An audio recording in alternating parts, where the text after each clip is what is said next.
Well, hello and welcome again to the On It Not In It interview series. I am your host, Todd Eppert, and today I'm joined by Bob Coppedge, who is the owner and CEO of Simplex IT. Bob, thank you so much for joining us. Would you like to kick us off with a brief background on who you are and what you guys do? So I am first of all, thanks for the opportunity, all of that good fun stuff. I am the CEO, Grand Poobah, founder, whatever, of Simplex IT, which is a managed service provider. So we are or work with the IT departments for small, medium businesses, primarily in Northeast Ohio. Started the company back in 2007. We're now at around 20 employees, thereabouts. I've been in IT because I suffer from that thing called I'm old. So I've been in IT for about 40 years or so. I've been a CIO, IT director, now I'm CEO, all that kind of fun stuff. And I'm also known as the crotchety old geek for reasons you'll discover as we go on. That's great. And I really appreciate that. I appreciate your sense of humor. I think it's common that a lot of old guys out there, a lot of old folks doing things. And unfortunately, we age, we get more experience, more wisdom, and better at what we do, hopefully. Yep. So go way back into time. What inspired you to start your own business? You had a CIO, you did a lot of other jobs. What helped you start your own business? So it's kind of weird from the standpoint I never really cared if I did or not. So I never got that entrepreneurial bug. I didn't. I have been in the IT. I have always been a consultant because I think internal IT support is a consultant, whether you're an employee or not. I have always done, even when I was CIO or IT director, I still had consulting gigs on the side, so on and so forth. I left the CIO spot at a manufacturing company back in 2002, had my shingle out as a consultant for 4 or 5 years. And literally in 2007, I heard about this managed service type of strategy. I said, yeah, cool, that sounds good. And I decided to start a company. But it was one of those, I've never had that entrepreneurial fever that people talk about. Obviously, I've been doing it. And apparently relatively well because I'm not broke and I've got almost 20 employees, but I'm still waiting for that fever to kick in. That's awesome. So yeah, IT industry certainly is an industry that has shifted faster to that outside support kind of model for the simple reason that it's really hard to have all the specific expertise inside your business. Yeah. And you don't know what's coming down the path.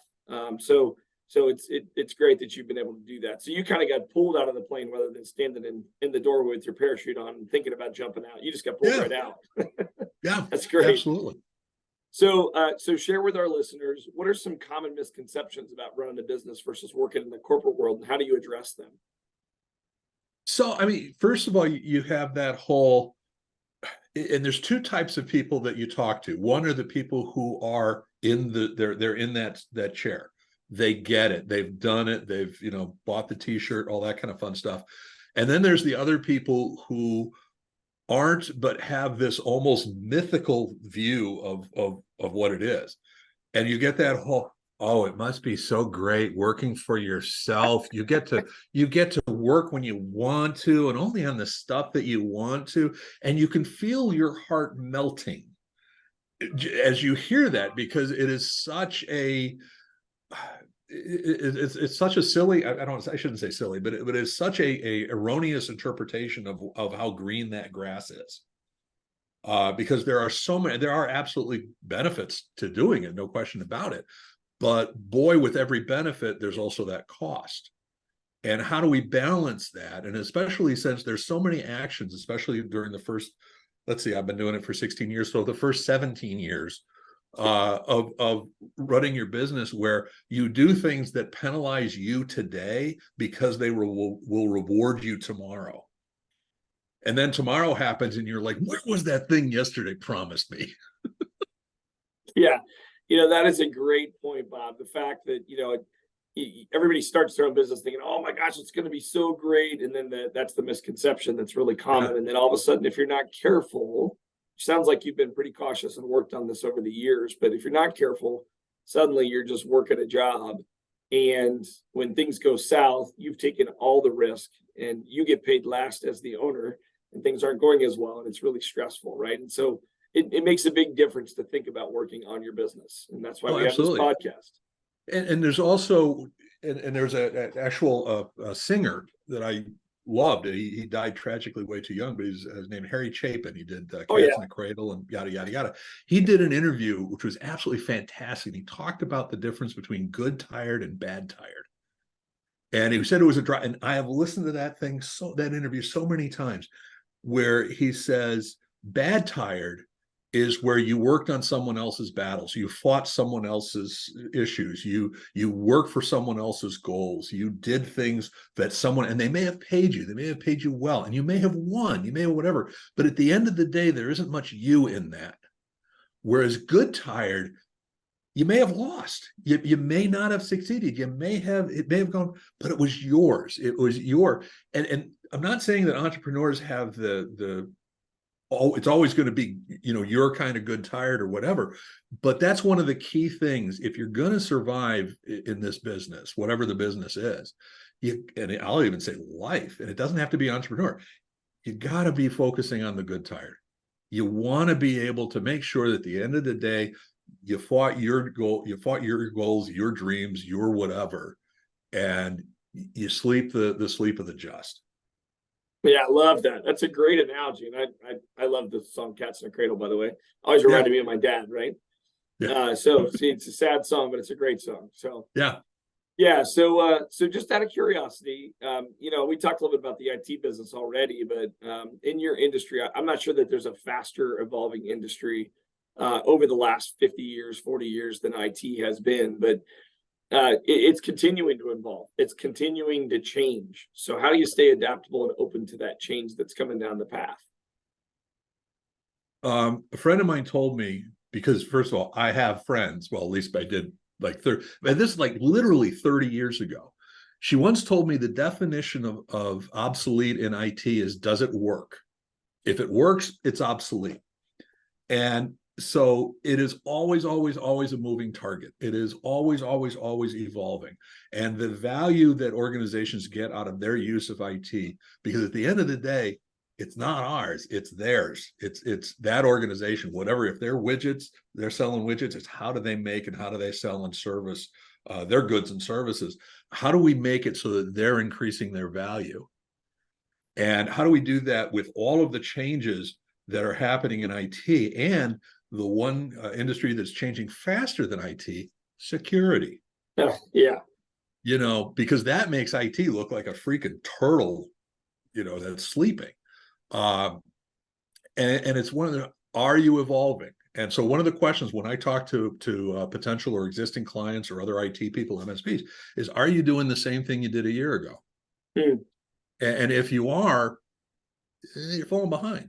And it's the same thing to a personal, when I talk to somebody who's looking for their career development advice or anything along those lines. If you haven't learned or developed something new, you're falling behind, which at my point, I'm 65 years old. I still have to do that. And that's getting annoying. Yeah. Yeah. That, you know what? That's a great point. So I love using the example. You mentioned a couple of examples, but my favorite example of growth is, if a tree stops growing, it's dying. Right. Yeah. So when you look at the tree in your yard and it's not getting taller every year, it means it's actually dying. It's the same thing we have to do in business. We have to grow to new spots, right? And new places. So awesome Absolutely. example. So you've said it a few times. I'm going to say you're experienced, not old. You're 65, you just mentioned, but Get you've off been my in yard. business, you've owned your business for 16 years. Can you give us a glimpse into the future plans and goals for your business? So I am, there's a couple of things. One is I am constantly looking to reevaluate the talent and reposition talent. So I am always looking at things that I will not be doing next year. Okay. All right. And that list, as always, it's consistent. And honestly, I've had that list to a certain degree since day one. Because, one of the goals when you're developing your organization is, I want the cheapest person to do the best job at whatever the task is. And everyone on this planet should be very, very glad to hear this. There's only one of me. And so I want to be able to make sure that all of the other roles can be delegated and the like. So that's first and foremost, is how do we maintain and manage that whole get me out of the day-to-day business? And right now I'm pretty much at the point where I could disappear for a few weeks, if not longer, without some people would say things would be great if I did, but I don't want to talk about my wife right now. But so that's one thing. The second thing is evolution. We are constantly, I hate revolution. I love evolution as far as change within the organization. So we're always looking at okay, what do we need to do better? What are those goals that are concrete, demonstrable, measurable, the whole SMART thing? What are we going to do for each area of the company? And what's that, the vision versus the operational aspect of it? If all of that makes sense, then please explain it to me. Yeah, no, it makes total sense. And you brought a couple of different things there. You probably hate revolution because revolution is really abrupt and really damaging, and it usually starts from the bottom and comes up, whereas evolution starts from the top and goes down, right? So you're constantly, as the business owner, what I hear you saying is you're constantly evolving, removing things off your plate, pushing it down. I want to push back a little bit. Okay. Evolution can come from either side. Okay. I want to hear from the people who, pardon my French, in the trenches. I want to hear from the people who actually are talking to our end users, because they're the ones who can tell me this isn't working, this isn't effective, anything along those lines. Now, the prioritization, some of the details, all of that will come from the top. But I think one of the things, and it's actually it started as a joke, but it's been one of the best reinforcements I've had here. There's a whiteboard in one of our tech rooms that says things Bob is not allowed to touch. And it's got a list of certain technologies that my skills aren't up to date. And so I've often said, we've been in meetings where I am the least important voice in the room because I just own the company. That's it. Yeah. Don't hear me the wrong way. I apologize. I totally agree. I'll let you get away with it this time. But yeah, our teams bring us the best ideas. People are the most important asset in our business. Yeah. All I meant was that strategic direction, the prioritization, that evolutionary of the business. What direction are we going? Is typically and it's one where this is something I've had trouble with. Is I actually got what you were saying, but the problem is that there's so many people who will hear that and they'll think you mean the opposite. It's one of those where I would often use the words I don't care, and what I meant by that was that I have faith in the people who are asking me the question, that their idea or their direction is going to be proper, it's going to be great. But what they heard was, I don't care. Right. And I finally had a couple of people who basically cornered me and beat me about the face and neck, saying, you gotta stop saying that, because that's what people are taking it the wrong way. And it was an eye opener. I got to tell you, it sounds like those people were extremely valuable to you. The folks that speak up, the folks that speak up and tell us, hey, I love you, but your leadership is not where it needs to be. And that's helped you evolve as a leader clearly, which is great. Absolutely. So just out of curiosity, you've just mentioned this, but have you written your list for next year? What are you taking off your list for next year? So we've actually gone through a big change this year that was partially unexpected. Our tech director, who was with us for 13 years, great guy, absolutely fantastic, had this fantastic opportunity, so he left to go to another company. I wish him well. He's dead to me. Kind of depends on the time of day. No, he's absolutely a great guy and great opportunity, all that. So I took that opportunity to essentially put a COO in place. Oh, excellent. Who's not as technically adept, and she was the sales and marketing director, so I moved her there. I'm basically gone back to sales temporarily. So this was unplanned, but I kind of had this in mind over the past couple of years to go this direction, so it wasn't completely unplanned. So I've essentially taken a step back into the day-to-day operation of business, and that's essentially going to take us through the end of 23, and then in 24 it's going to be to get back out of it. Got it. So are you looking to hire, or do you think you've got that talent inside the building? No, we will probably hire a salesperson, and honestly, that's been our weak link. I'm a lousy.